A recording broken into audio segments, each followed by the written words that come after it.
Everything we know about pre-war society seems to suggest a cultural obsession with the idea of the apocalypse. An all-consuming event that ends all life on Earth, leaving only a few desperate and frequently impossibly handsome stragglers to deal with the consequences. Sure, it took different forms each time. Sometimes it was a divine retribution inflicted by a vengeful god. Sometimes it was extraterrestrial life from beyond the stars. And sometimes it was just man-made, whether it was a mistake or not.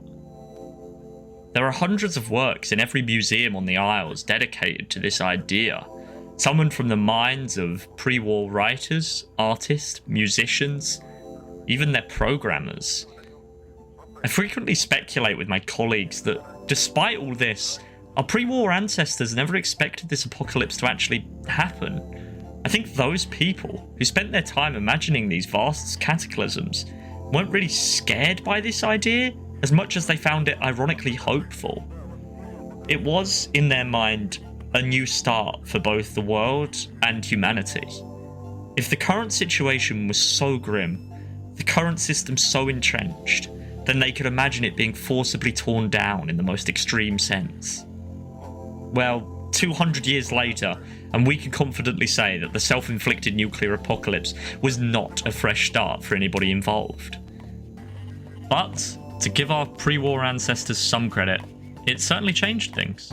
That day in July when the bombs fell changed everything in the Isles. It broke the existing order and saw enormous shifts in how we lived, where we lived, and more. Whether the new systems that came to replace it lived up to any of their lofty ideas, I can't answer. So, why am I doing this? And that's a good question to be asking of a faceless, nameless commentator.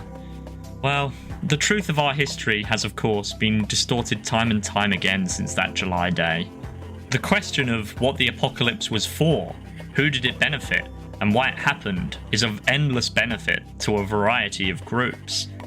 The truth is secondary to them. It's a matter of power and the application of it. History is their thing to mould and manipulate as they see fit. But despite this, I think there is some form of the truth underneath all of it.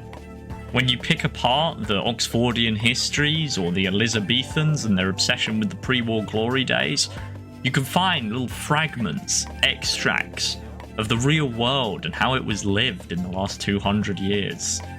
So, I am just here, as well as several of my colleagues, to act as humble servants to this truth, to this history. If you've found this tape, you're interested in some way in the truth, and I hope I can deliver it. Naturally, we'll try and cover all the big events, from the fall of the emergency government, to Trevelyan's last stand, to the wars of Royal Revolt, but we'll also take detours to delve into life and culture in each of these periods. How did the people live? What were they thinking about? How did they spend their time? These are just as important as all the cataclysmic events that came when the sun disappeared behind clouds of ash. Our aim isn't to bog you down in endless lists, it's to draw you into the world after the bombs fell, but before our time. I hope you'll join us on this journey, and welcome to the Society of the Lost Sun.